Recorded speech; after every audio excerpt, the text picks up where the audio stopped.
लाला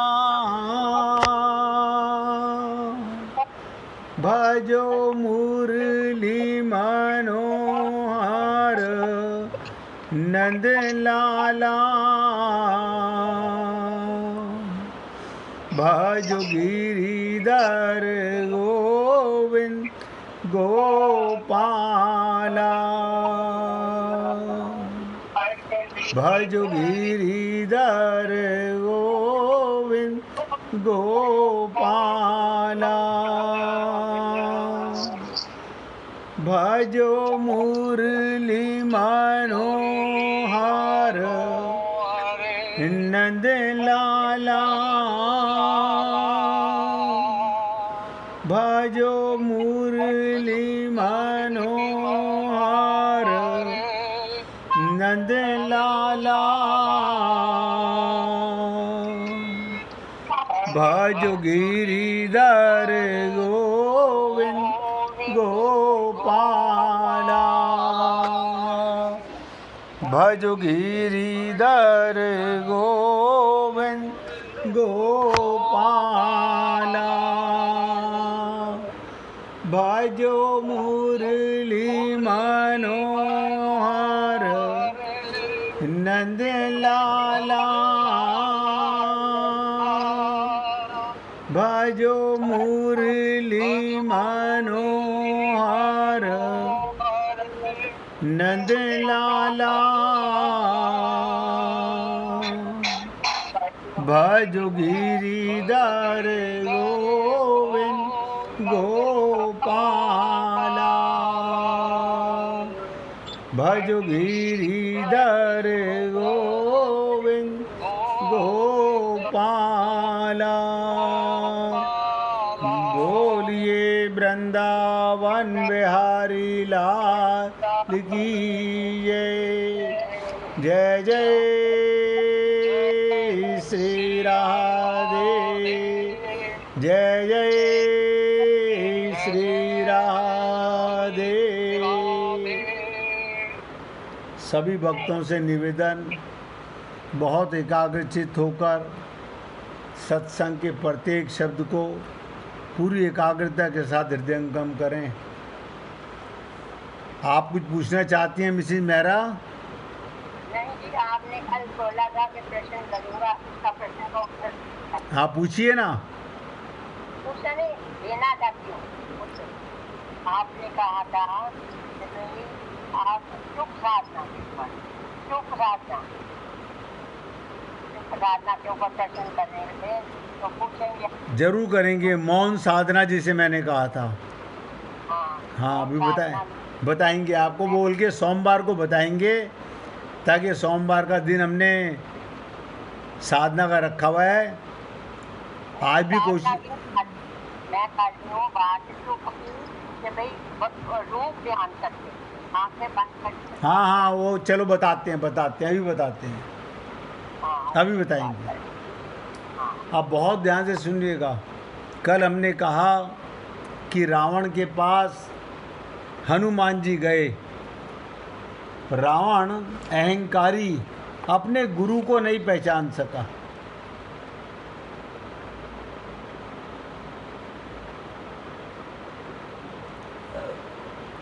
रावण ने पूछा, कह लंकेश कवन ते कीसा। अंगद से भी यही प्रश्न किया, लेकिन हनुमान जी तो चुप रहे कि ऐसे मूर्ख को क्या अपना परिचय दूं जो अपने गुरु को भी नहीं पहचान पा रहा। लेकिन अंगद जी ने बड़ा सटीक उत्तर दिया कि सुनो रावण ब्रह्मांड निकाया, मैं बाली का बेटा, शायद आपकी मेरे पिताजी से भेंट भी हुई थी। अंगद के इस उत्तर में व्यंग छिपा हुआ था। अंगद रावण को याद दिलाना चाहता है कि तुम मेरे पिता से हार चुके हो, यानी उसके अहंकार पर चोट करना चाहते हैं अंगद जी कि तुम मेरे पिता से हार चुके हो।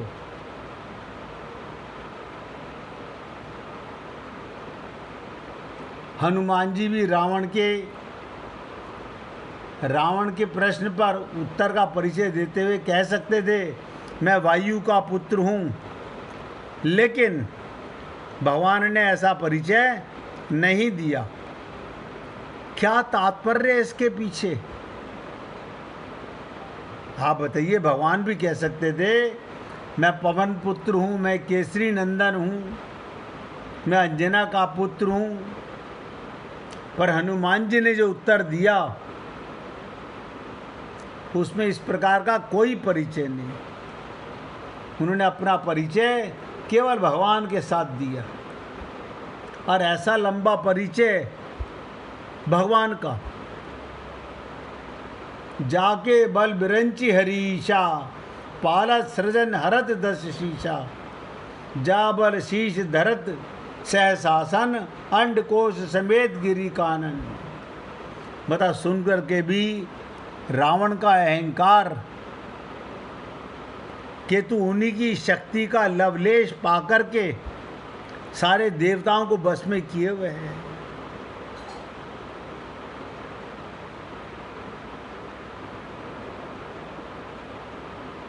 भगवान का परिचय है। ये है एक भक्त के मुख से निकले हुए शब्द। अगर हमसे कोई पूछता है अपना परिचय, हमें लगता है कि हम शरीर का दें या आत्मा का दें। पूछ लेना चाहिए, आप मेरे शरीर का परिचय पूछना चाहते हो या मेरा परिचय पूछना चाहते हो? मैं माने तो आत्मा होता है, मैं माने शरीर होता ही नहीं। जो मैं जन्मे और मरे वो मैं कैसा? जो शरीर का जन्म हुआ और मृत्यु होगी वो आप हैं ही नहीं। मैं आपसे रोज निवेदन करता हूं, आप देह नहीं हैं, लेकिन ये भ्रम मिटता नहीं।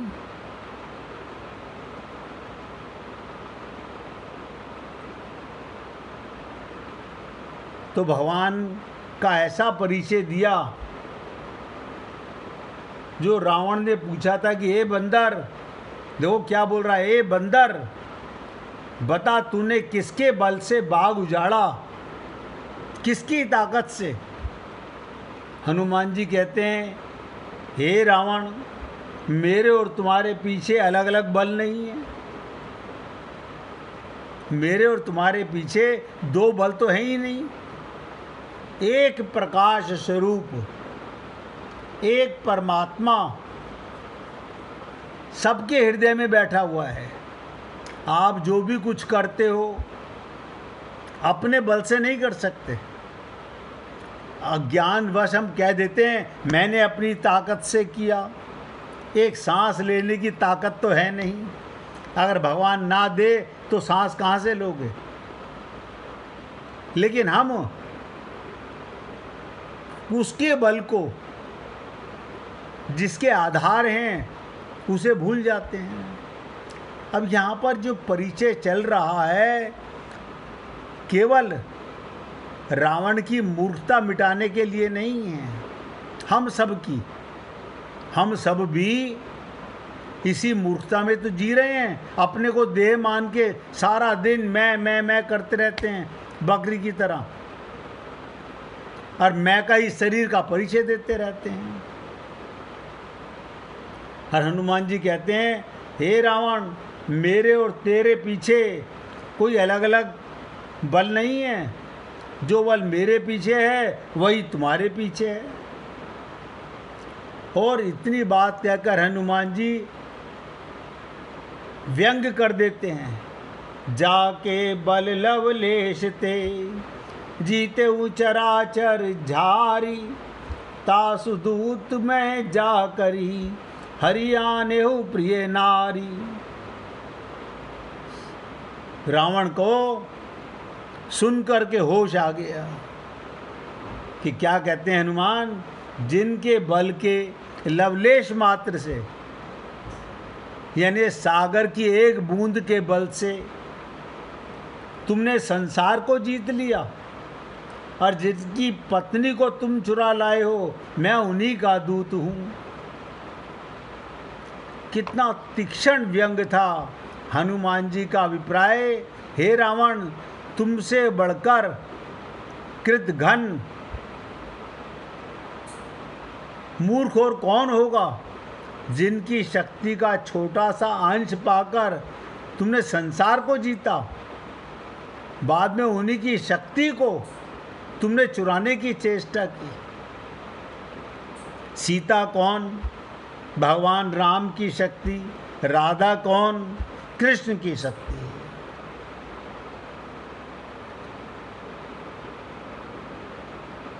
आप हम लोग कौन? भगवान की शक्ति, जीव शक्ति के अंश हैं हम लोग। लेकिन क्या करें, अज्ञानता में शरीर मानकर शरीर का ही परिचय देते रहते हैं। हमारे माता पिता भी भगवान के बच्चे हैं, हमारे दादा दादी भी भगवान के बच्चे हैं, हमारे हजारों पीढ़ी तक चले जाओ वो भी भगवान के बच्चे हैं।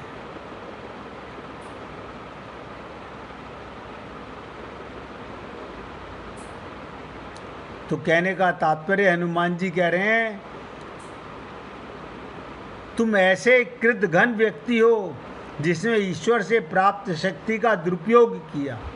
अब आप बताइए, आपके और हमारे पास भगवान की दी हुई शक्ति है, और मैं उस चोरी का हम उसका दुरुपयोग करें। हनुमान जी कहते हैं, मैं उस चोरी का पता लगाने के लिए भेजा गया हूँ जो तुमने भगवान की शक्ति का हरण किया है।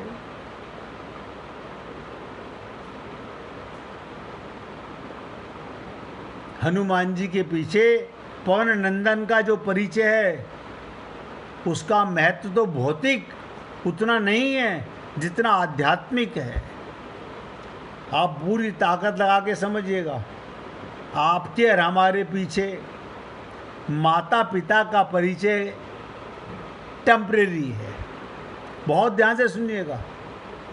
लेकिन आध्यात्मिक परिचय, हमारा परमात्मा के साथ जो परिचय सदा का है, सदा से है, सदा रहने वाला है।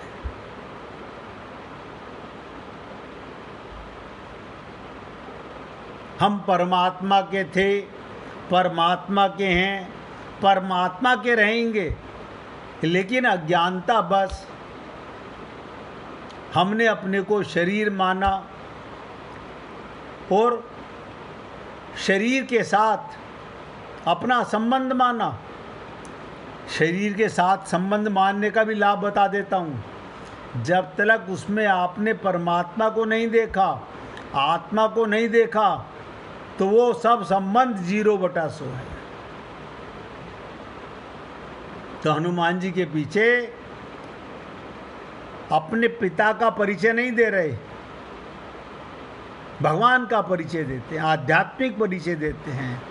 पवन की जो सबसे बड़ी विशेषता है, इंद्र उसे भूल जाता है, वो केवल सूर्य का महत्व समझ पाया, अब पवन का भूल गया। ऐसा क्यों? अब ध्यान से सुनिएगा। सूर्य का महत्व वो इसलिए समझ पाया कि सूर्य कुछ घंटे दिखाई पड़ता है और कुछ घंटे नहीं दिखाई पड़ता। आप और हम लोग भी अपने माता पिता दादा दादी अपनी कमाई का बहुत अहंकार करते हैं, लेकिन किसकी कृपा से तुम्हारे सांस चल रहे हैं वो भूले रहते हैं। क्यों? अगर भगवान कभी सांस दे और कभी ना दे तो इम्पोर्टेंस नज़र आती है, लेकिन हम सो रहे हैं, सांस चल रहे हैं।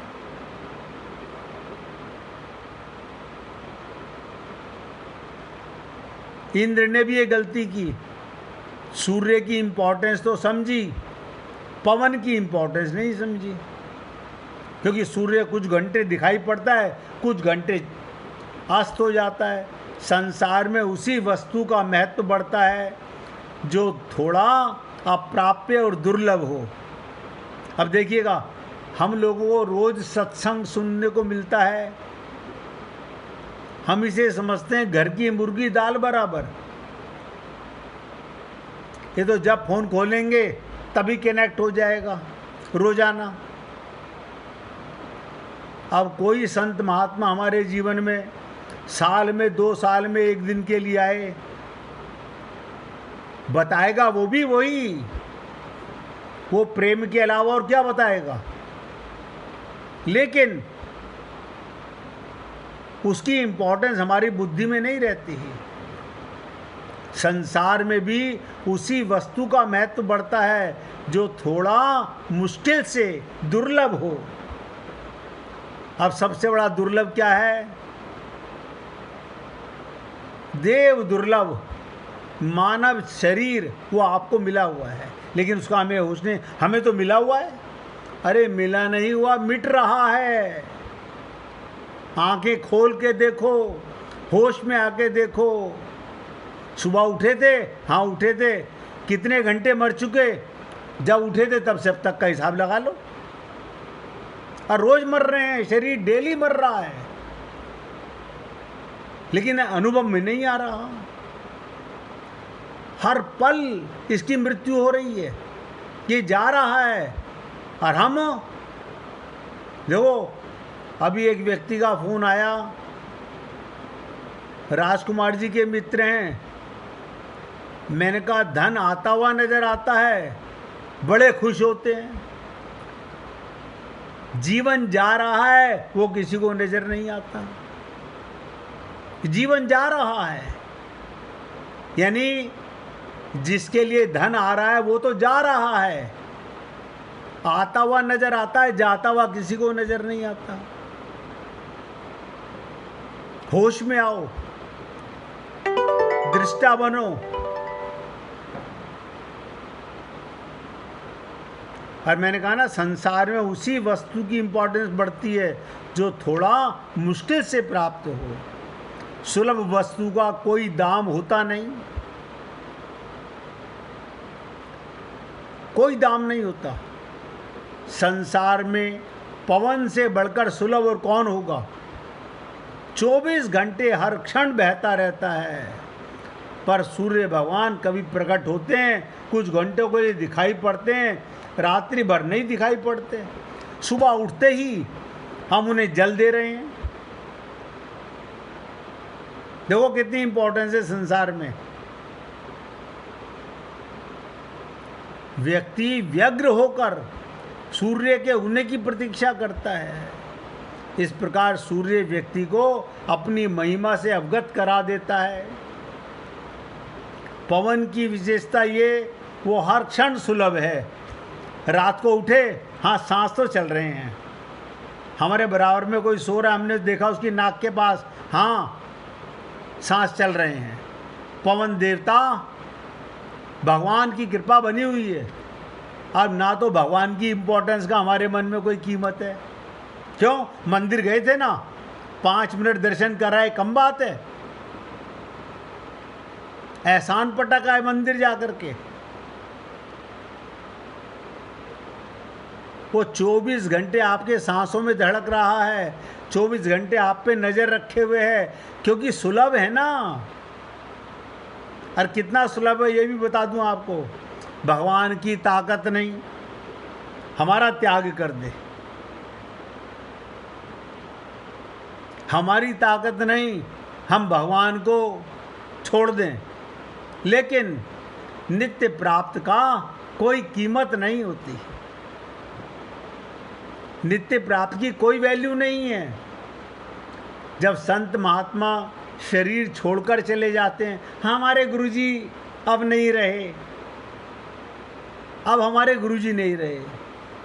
अरे गुरुजी तो पहले भी 24 घंटे तुम्हारे साथ थे शब्दों से, लेकिन किसको ध्यान था? ये इंसान इस कदर संसार में पागलपने में उलझा हुआ है। यानी सूर्य की प्रतीक्षा करता है, पवन की इंपॉर्टेंस, सांसों की इंपॉर्टेंस कोई नहीं जानता। क्यों? पवन देवता का सेवा धर्म के आदर्श है। संसार में सूर्य के द्वारा भी सेवा होती है। पृथ्वी और जल के द्वारा भी, अग्नि के द्वारा भी ये पंच महाभूत हमें सदा हमारी सेवा करते रहते हैं, सदा। आपको पता नहीं चलता, हमारे शरीर में अग्नि भी है, जल भी है, वायु भी है, आकाश भी है, पृथ्वी भी है, और 24 घंटे सेवा हो रही है हमारी, लेकिन हम अनभिज्ञ हैं।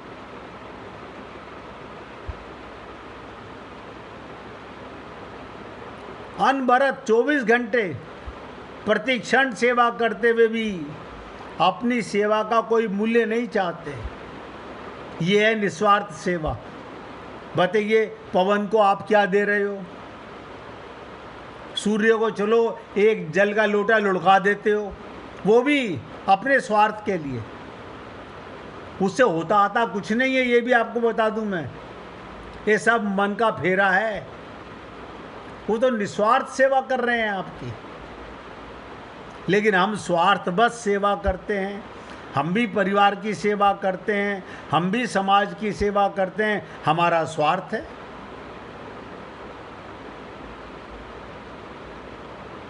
यदि ये पंचमहाभूत, और ये पंचमहाभूत कौन है? भगवान हैं? आप लोगों ने कई बार सुना, भगवान से आकाश का प्राकट्य हुआ, आकाश से वायु का प्राकट्य हुआ, वायु से अग्नि का प्राकट्य हुआ, अग्नि से जल का प्राकट्य हुआ, और जल से पृथ्वी का प्राकट्य हुआ। और भगवान ने एक लाइन में कहा, वासुदेव सर्वम। ऐसे कैसे भगवान ने बनाया? मकान हमने बनवाया, पैसा हमारा, लोहा हम खरीद के लाए, ईंटें हम खरीद के लाए, सीमेंट हम खरीद के लाए, मजदूरों को पैसे हमने दिए। बहुत से लोग तो बोलते हैं हमने अपने मकान में इतना लोहा ठुकवा दिया, तुम्हारी खोपड़ी में एक कील नहीं ठुकी आज तक। सोचो इन बातों को। संत महात्माओं के शब्द नहीं जाते, ये मिट्टी का, जबकि सब कुछ भगवान है। पंच महाभूत में कोई भी चीज भगवान के अलावा नहीं है।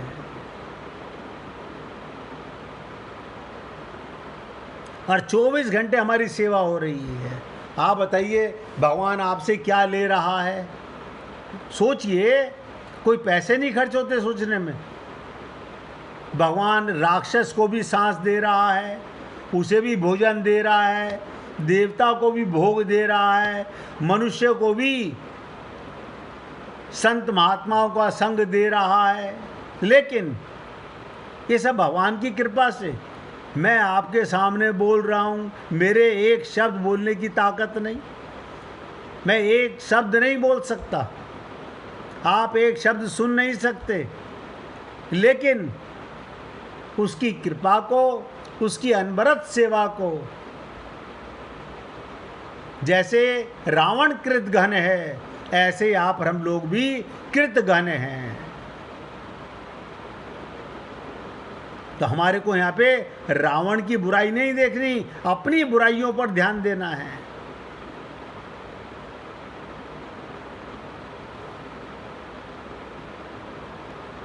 आप सोचिए, अगर ये पंच महाभूत, सूर्य आपसे पैसे लेता, वायु आपसे पैसे लेती, जल आपको पैसे से मिलता, हर चीज़ आपको पैसे से मिलती, ये शरीर भी पैसे से मिलता,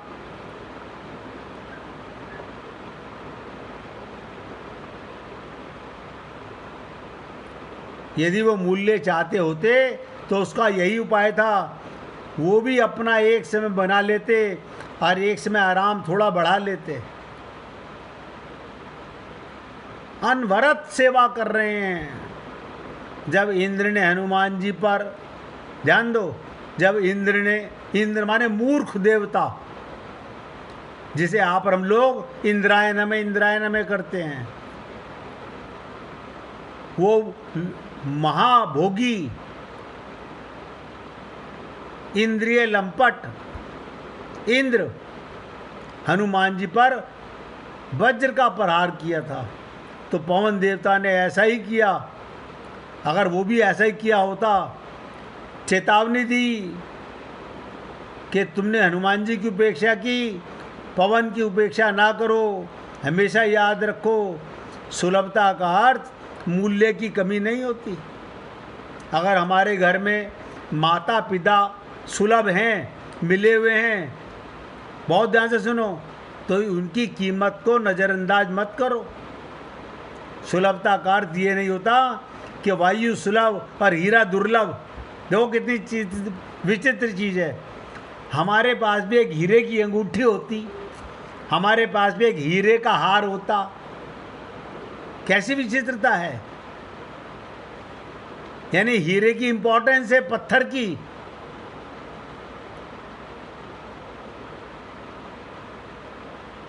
हीरे की इंपॉर्टेंस है और वायु की इंपॉर्टेंस, परमात्मा की इंपॉर्टेंस नहीं। अब गए तो थे सुबह मंदिर में, ऐसा थोड़ी हमने पूजा नहीं की है भैया, इतनी इंपॉर्टेंस है भगवान की। यानी वो 24 घंटे तुम्हारी सेवा कर रहा है और तुम एहसान पटक रहे हो पूजा करके। हमने आरती की थी, हमने कथा की थी, एहसान किया था। सुलभता का अर्थ ये नहीं कि वायु सुलभ और हीरा दुर्लभ, क्योंकि हीरे के बिना जीवन चल सकता है पर वायु के बिना वो नहीं चल सकता। पवन देवता निरंतर सेवा करते हुए भी अपना मूल्य नहीं लेते। आप बताओ परमात्मा को हम क्या देंगे और भगवान आपसे क्या लेंगे? हम तो प्रेम नहीं दे सकते भगवान को। यानी जिसके हम अंश हैं उसी से प्रेम नहीं कर पा रहे।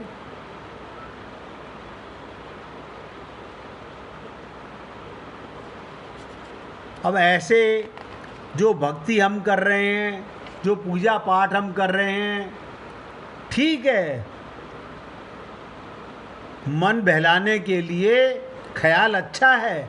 क्या हम मंदिर गए थे, हमने पूजा की थी, हम सत्संग भी सुन रहे हैं, अरे बाबा उस सत का संग अनुभव तो नहीं कर रहे। अभी मिसिज मेहरा ने बड़ा इम्पोर्टेंट प्रश्न पूछा। कल मैं आपको बता रहा था मौन साधना के बारे में, उसकी चर्चा करूंगा। उनको याद रहा।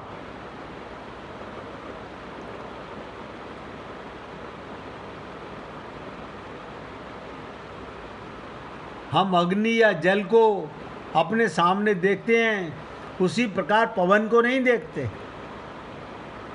हम मकान को देखते हैं, संसार को देखते हैं, भगवान को नहीं देखते। जबकि भगवान का ही पसारा है। और बार बार गाते हैं, जित देखूं तित श्याममयी है। सब भगवान हैं, लेकिन हमारी बुद्धि नहीं मानती। मतलब हमारी बुद्धि महान है, भगवान छोटे हैं। संत भी छोटे और भगवान भी छोटे। हमारा ज्ञान, हमारी अहंकार, हमारा मन, ये ज़्यादा इम्पोर्टेंट है। तो कहने का तात्पर्य, निचोड़ बताने जा रहा हूँ। सेवा धर्म सर्वश्रेष्ठ धर्म है और इसी को पूर्णता संपादित करने के लिए हनुमान जी का आविर्भाव हुआ है। हनुमान जी का अवतार किस लिए हुआ? आप हम लोगों को सेवा पर्वो धर्म बताने के लिए। क्योंकि आप हम लोग हनुमान जी के चरित्र पर चर्चा कर रहे हैं। पहले 1 मिनट कीर्तन करेंगे, उसके बाद आगे चर्चा करेंगे। गोविंद गोविंद गोपाल भज मन गोविंदा,